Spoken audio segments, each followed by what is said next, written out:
could be 4 up, 4 down for the New York Yankees this week on the road in Kansas City. Wait, did they have a day off? No. Wait. No, they didn't have a day off.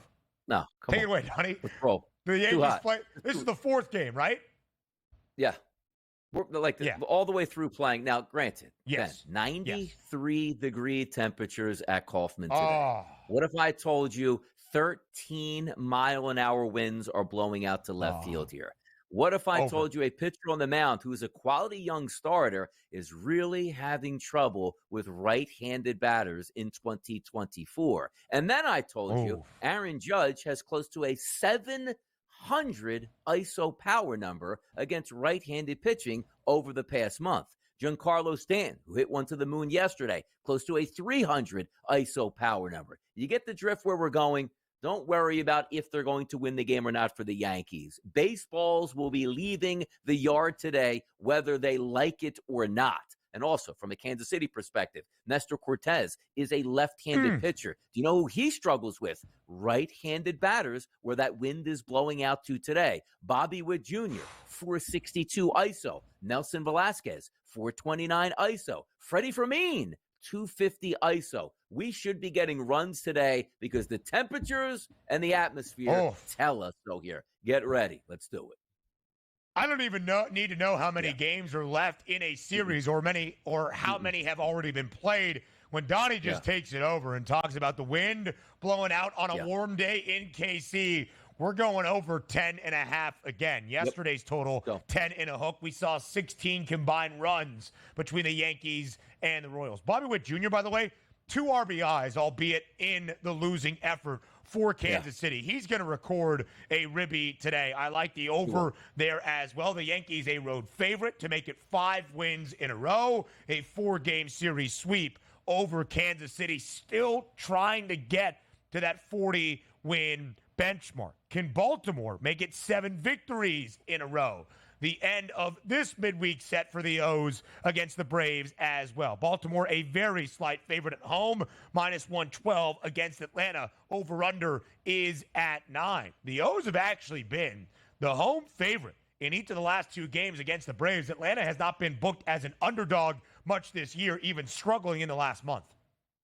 And by the way, we're taking a look again. Weather updates here. 88 degrees at first pitch, wind blowing out to left field at Camden Yards today. That should help. But having said that, some of the matchups here aren't that great. You look at that Baltimore Orioles lineup. It's fantastic all the way through. But you still need the pitcher to help you out by throwing junk over the middle of the plate so you can crush it. Ronaldo Lopez, one of those guys I continue to bring up. When he was with the White Sox, loved to fade him. He's a fly ball pitcher. That's usually bad news. It hasn't been bad news this year. Last 30 days even. 120 ISO, 120 ISO and a 277 weighted on base percentage. If you trust that Baltimore Orioles offense, then you'll probably just ride with Baltimore. But let's flip it over to the Atlanta Braves. Cole Irvin, the left-handed pitcher, is going to be on the mound today for the Baltimore Orioles. Very good against lefties, as typically a lot of left-handed pitchers are, but not so good. Last 80 batters he's faced from the right side, a 219 ISO and a 385 weighted on base percentage. Here's the issue. 2 batters in this lineup that makes some sense. Adam Duvall, who was terrible yesterday, but has unbelievably good numbers against lefties. He probably still should be in your lineup. Matt Olson, who I do believe recorded an RBI yesterday, he's a left-handed batter that actually does well against lefties, but nobody else in that lineup is doing anything. Look at the ISOs here. Harris, 0. Albies, 107. Ozuna, 040. Riley, 048.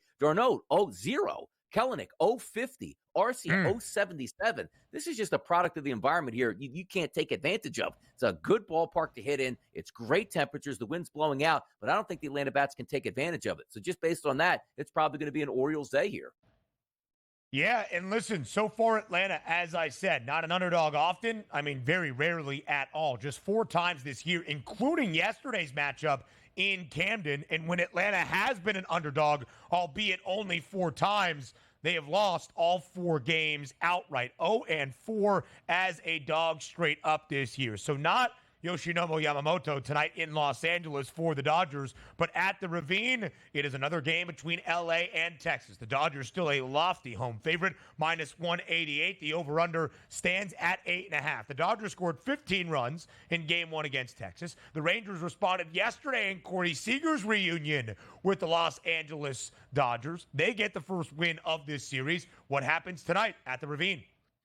Yeah, it's tough getting the handicap from a Dodgers perspective, not from their hitters, but from their pitchers. Looks like Yohan Ramirez might be an opener today, giving way to Grove. So it's always tough to gauge how long that opener is going to go and the effectiveness that we're going to get from Grove behind it. But also, it's not as if we're licking our chops at this Texas Rangers lineup. And thank goodness Seager came back into it. And by the way, against right-handed pitchers, which if Ramirez does open up, obviously he'll be the righty.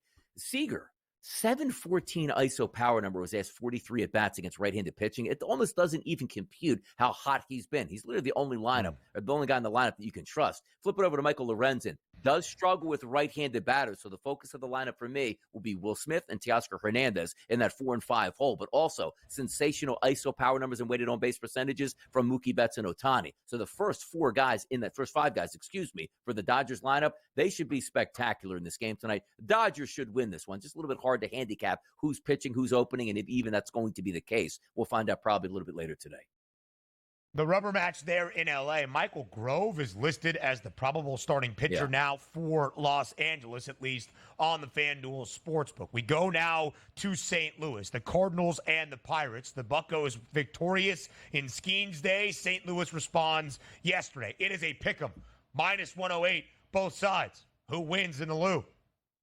Let's take a look at the temperatures again out there in the mighty Midwest. 92 degrees at first pitch, 10-mile-an-hour winds blowing out the left field. So another really good hitting environment. Mitch Keller's going to be on the mound. He's been quite good, Ben, over the past 30 days. An 0.78 ISO coupled with a weighted on-base percentage of 264. It's not really anybody on that line for St. Louis that I'm looking at. If we flip it over to Pittsburgh, there's one guy I'm looking at who matches up with Lance Lynn, who is a right-handed pitcher that struggles with left-handed batters. O'Neal Cruz in that spot right in the cleanup. 237 ISO, 328 weighted on base percentage, maybe even a Jack Sawinski batting later in that lineup as a lefty, has 214 ISO and a weighted on base percentage of 340. Tough to pick which side. I'll lean for the Pittsburgh Pirates, but if I'm looking for RBI props, probably coming from a Pittsburgh Pirates perspective here. A bunch of rubber matches today in a 3-game midweek set. This included between the Cardinals and the Pirates. It's blowing out near the Mighty Mo in Missouri today, both in St. Louis and Kansas City. Runs of plenty. More MLB breakdowns next. 11 games around Major League Baseball on this Thursday card. 4 of them during the afternoon hours, including in the Motor City between the Tigers and the Nationals. -152, the number in favor of Detroit at Comerica Park. 9.5 is that total. DRS, what do you like here between the Tigers and the Nats today?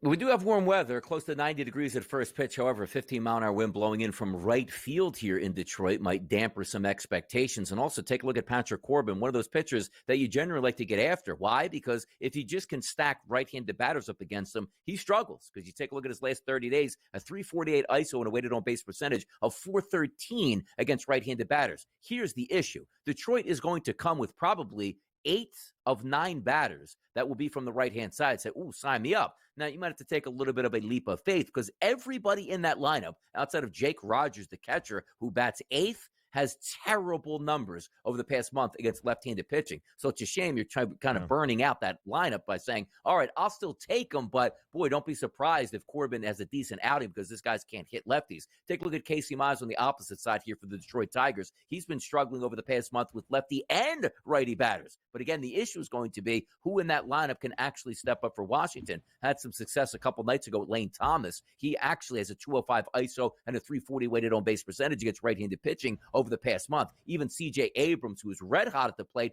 doesn't have great numbers against right-handed pitching over the past month. So this game should be an over, but those windy conditions and the way these batters line up against the pitchers probably has me leaning more towards the under, but some average RBI shots from the Washington Nationals, though. The Nats looking for their 6th consecutive victory. They won the final 3 games of a 4-game set this weekend against the Braves, looking for the sweep today on the road in the Motor City. The Nationals, 3rd best record in the National League East, even in front of the New York Mets at this moment. But the Mets playing slightly better. They've won 5 of their last 7. They scored double-digit runs yesterday at home against the Miami Marlins. That's where we go up next tonight at Citi Field, -200. The price for the Amazons against the Fish. Is that too strong of a number in favor of New York?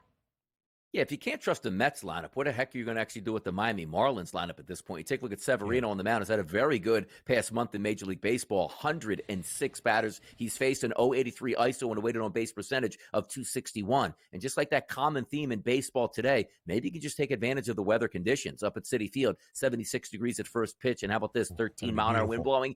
Dead out to center field. So you can feel the heat coming on. And if you just look at that Marlins lineup today, Jazz Chisholm out of the leadoff hole, 67 at bats, a ISO power number of 215 against right-handed pitching over the past month, a low weighted on base percentage. But again, he's the only guy in that lineup with an ISO power number that is above average. I don't know where the runs are coming from the Marlins, and it is a big price, but the only way you can trust it would still be with the New York Mets.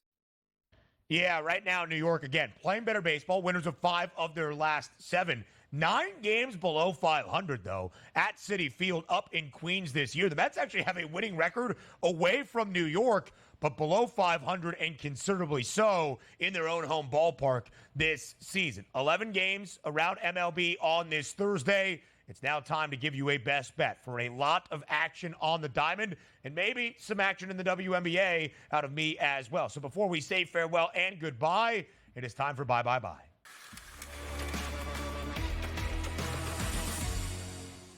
What is Donnie Right-Side's best bet on this Thursday?